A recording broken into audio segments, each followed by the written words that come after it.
quitte à ne pas faire plaisir à Toto, on va pas faire les choses dans l'ordre. Et on voulait offrir un bouquet à Catherine et à Laurence. Oh ouais, je tue. De tout ce qu'on va dire sur la...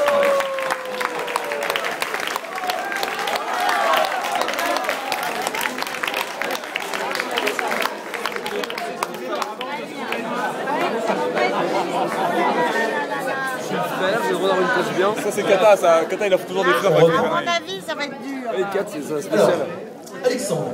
Attends, je crois qu'on a encore bien un truc. Venez là. Venez devant.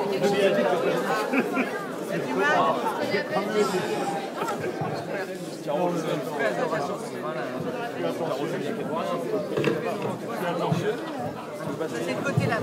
Ah, c'est le côté là. Je veux pas que tu restes. Voilà, sûr, hein. Ouais, je suis...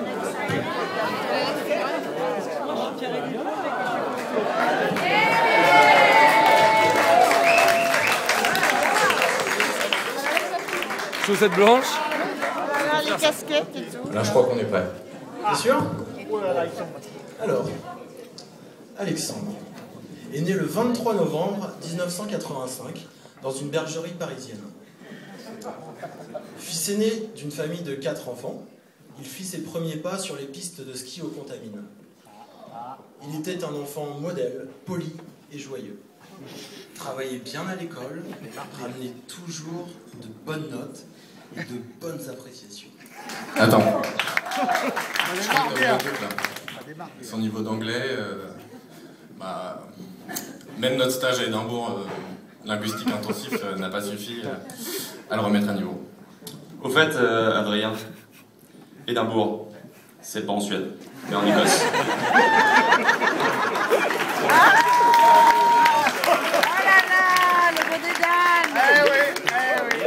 Le petit Alexandre excellait en foot au hack. Se voyant déjà professionnel, mais aussi dans les autres sports tels que le golf, le tennis et le snowboard. Il a toujours été un grand frère attentif et protecteur pour ses frères et sœurs, mais aussi un modèle. Bon, là c'est bon, je crois qu'on a suffisamment dit du bien de lui. On peut peut-être rentrer dans le vif du sujet. Alors, sa crise d'adolescence commença à l'âge de 12 ans, quand il prit conscience que sa coupe de cheveux génétiquement transmise par ses parents n'allait pas l'aider dans la vie.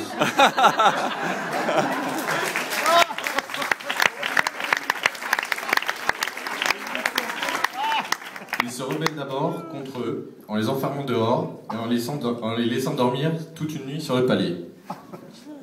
Le comble dans l'histoire, c'est qu'aujourd'hui, Alexandre appelle Antoine au secours 2 fois par semaine pour qu'il vienne lui ouvrir sa porte. Revenons à notre mouton. Depuis cette période, l'évocation du mot mouton le fait sortir de ses gonds. La bagarre est devenue son mouton de bataille. Pour canaliser tout ça, ses parents l'ont envoyé faire un stage foot-tennis avec Bibi, Olivier une connaissance et moi-même au Castillon. Tout se passait pour le mieux jusqu'au moment de la répartition des chambres. Seul problème, on était 4 pour une chambre de 3. Devinez qui fut évincé. Pour se faire pardonner, on lui a choisi ses nouveaux colocataires. Air Max, jogging, casquette Lacoste et banane. Visiblement, il s'était trompé de stage. Le stage box était programmé la semaine suivante. Le souffle-douleur étant tout trouvé, Punching Ball fut son nouveau surnom. Pour son cadeau de départ et en signe de paix, ils lui déversèrent le reste de leur shampoing dans son sac. Suite à ce stage, Alex a adopté les coutumes et attributs vestimentaires de ses bourreaux. Casquette, jogging, démarche chaloupée, t-shirt Sergio Tacchini, mais aussi linguistique avec des expressions telles que ranaise, oui, etc.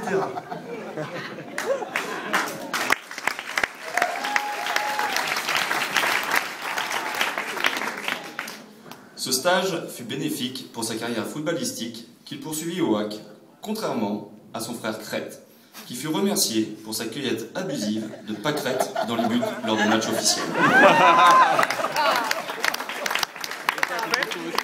la fête aujourd'hui ou pas? C'est vrai ou Arrivé c'est à pas un vrai? monde à l'être physique. C'est mollet. C'est ton discours? Qualifiés de coqs pour leur absence de poils et pour leur similitude avec un avant-bras. A-t-on déjà vu Alex en short, en dehors de la plage? Oui, une seule fois. À l'âge de 17 ans, pendant une dégustation de jus de fruits frais au Cap Ferré, le Tchanké pour ceux qui connaissent, GG Wet, Alex a eu la bonne idée de commander un Ricard. Je pense que Laurence s'en souvient toujours. Vu l'état d'énervement dans lequel elle s'est trouvée en voyant la descente du jaune de son fils. L'année de sa majorité fut controversée. Il obtint tout d'abord brillamment son bac S avec mention bien au lycée Saint-Joseph. Puis, il décida de quitter la bergerie familiale pour se rendre à Rouen. Officiellement, il devait faire maths sup maths spé. Mais la vérité en est tout autre. Il préféra travailler les stratégies footballistiques sur console vidéo avec Botte Broussard plutôt que d'étudier Thalès et Pythagore en salle de cours. Alex a tout de même démontré le théorème du Velvet. Précision, le Velvet est une discothèque avec baby-foot très célèbre auprès des non-étudiants rouennais. Mais il s'est également attaqué avec succès aux équations du Callaghan et de l'Endergrand. Précision, bar connu pour leur retransmission sportive et troisième mi-temps à base de shooter. Après les vacances de février, il prit domicile, rue d'Albion, au Havre, chez moi. Antoine Cata, plus connu sous le nom du réfugié écossais, avec perte et fracas. Je fus un second père pour lui. Les journées se suivaient et se ressemblaient, répondant à la règle des 3 C. Clope, café, cassette vidéo. Quant aux soirées, elle répondait à la règle des 3 A.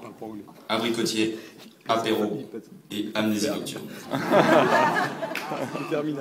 Le vendredi arrivant, pour faire illusion devant ses vrais parents, je prenais soin de déposer mon petit Alexandre à la gare du Havre, afin qu'Antoine ou Laurence puissent le récupérer comme si de rien n'était, et ce, 3 mois durant.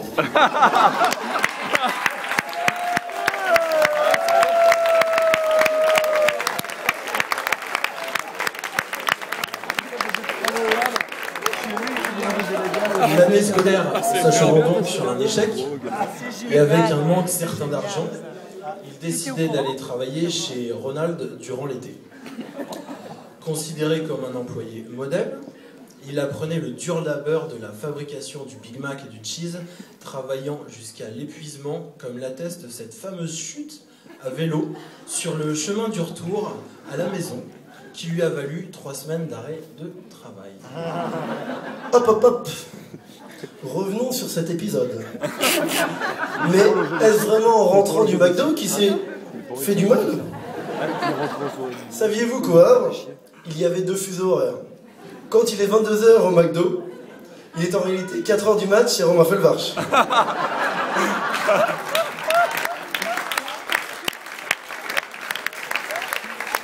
Heureusement, la douleur fut moindre grâce aux substances liquides ingurgitées durant la soirée. Cet été-là, le 3 rue des Guêpes s'est transformé en hôtel particulier, affichant complet durant tout le mois de juillet et proposant de multiples activités telles que aquaplaning, bal aux prisonniers, foot et tennis sur gazon, ainsi que découverte de l'art moderne grâce aux chefs-d'œuvre picturaux ornant les murs de la salle à manger.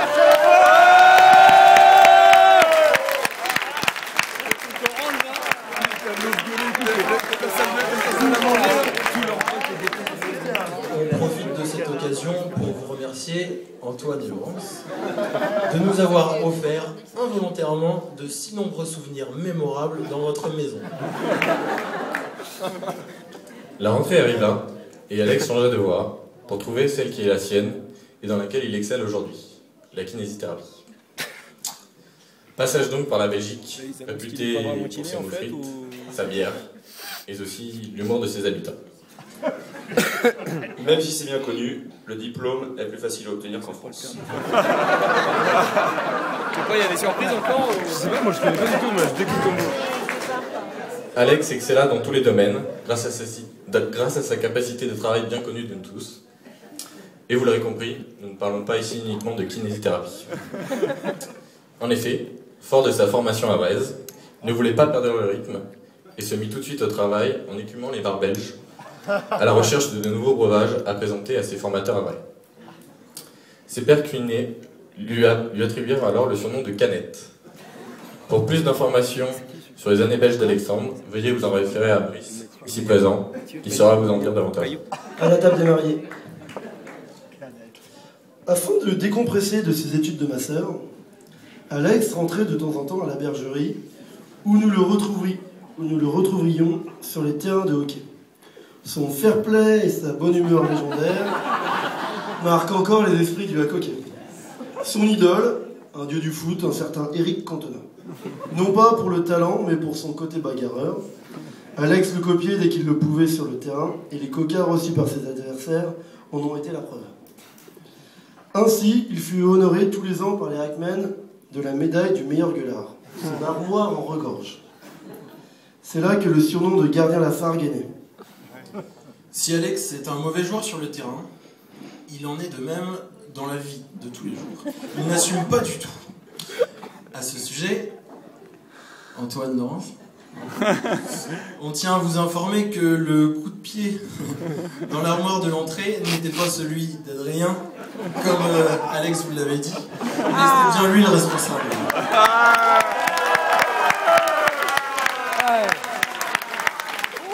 La vérité qui sort. Ah, il était temps, il était temps.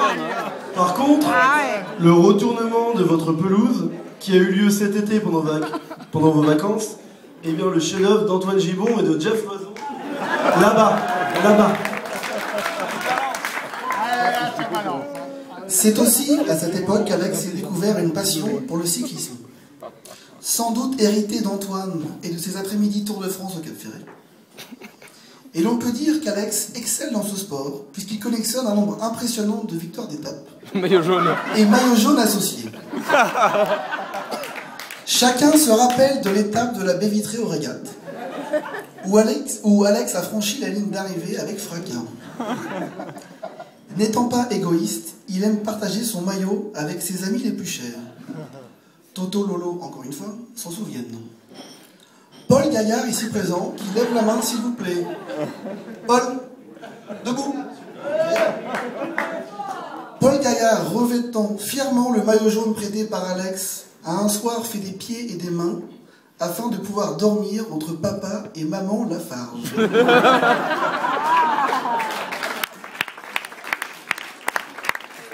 Ça balance. C'est aussi à cette période que son couple s'est formé. Il était donc logique que le surnom de gardienne te revienne, Amélie. Tu as réussi à dompter le jeune mouton fou qu'était Alex pour le transformer en jeune homme calme et posé. Lui qui était souvent inarrêtable en soirée, autrefois, a limité ses sorties et s'oblige même parfois à rester pour toi, comme en témoignent ses siestes de soirée, pendant que tu t'amuses avec nous. Aujourd'hui, Alexandre semble s'être rangé en étant devenu un homme sans complexe. Attends, tu oublies quand même ses cheveux. Il se tond le crâne tous les 2 jours pour ne plus ressembler à un mouton. T'inquiète pas, hein, dans 3 ans, avec les cafés, plus de problème. Comme Toto. Ok, je te l'accorde. Mais par contre, il est quand même devenu un acharné du travail en reprenant des études d'ostéo à Paris. Pas d'accord. Paris est juste une excuse pour pouvoir faire la fête non-stop un week-end par mois avec Théos et Baudouin. C'est effectivement pas faux. Mais dans ce cas, on peut dire qu'il est devenu un mari dévoué et aimant, non? T'as pas tort, Gauthier, là-dessus. Avec Amélie, il a appris beaucoup de choses. À mettre sa tasse de café tous les matins dans le lave-vaisselle, et surtout pas dans l'évier, afin d'éviter la soufflante d'Amélie en rentrant du boulot le soir.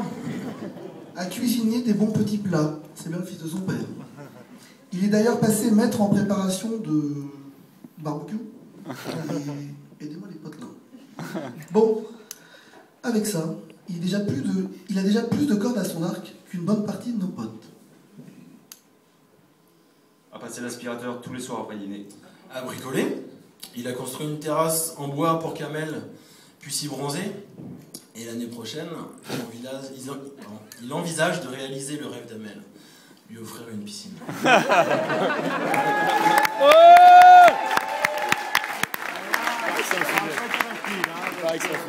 Cerise sur le gâteau, il a même pris des cours de danse avec sa sœur Caroline afin d'assurer ce soir. Wow, on va le voir alors. Non pas qu'il en ait besoin, mais nous n'en dirons pas plus, les pièces à conviction sont à venir.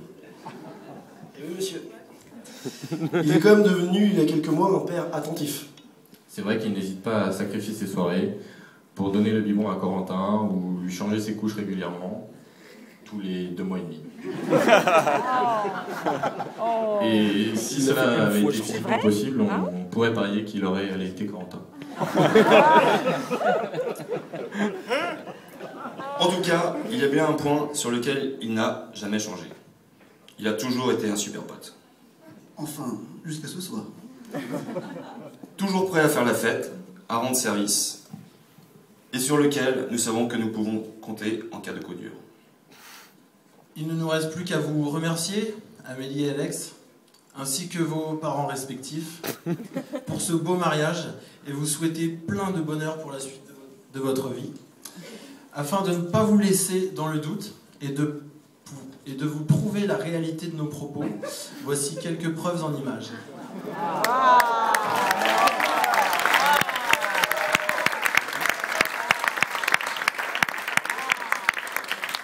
Oui.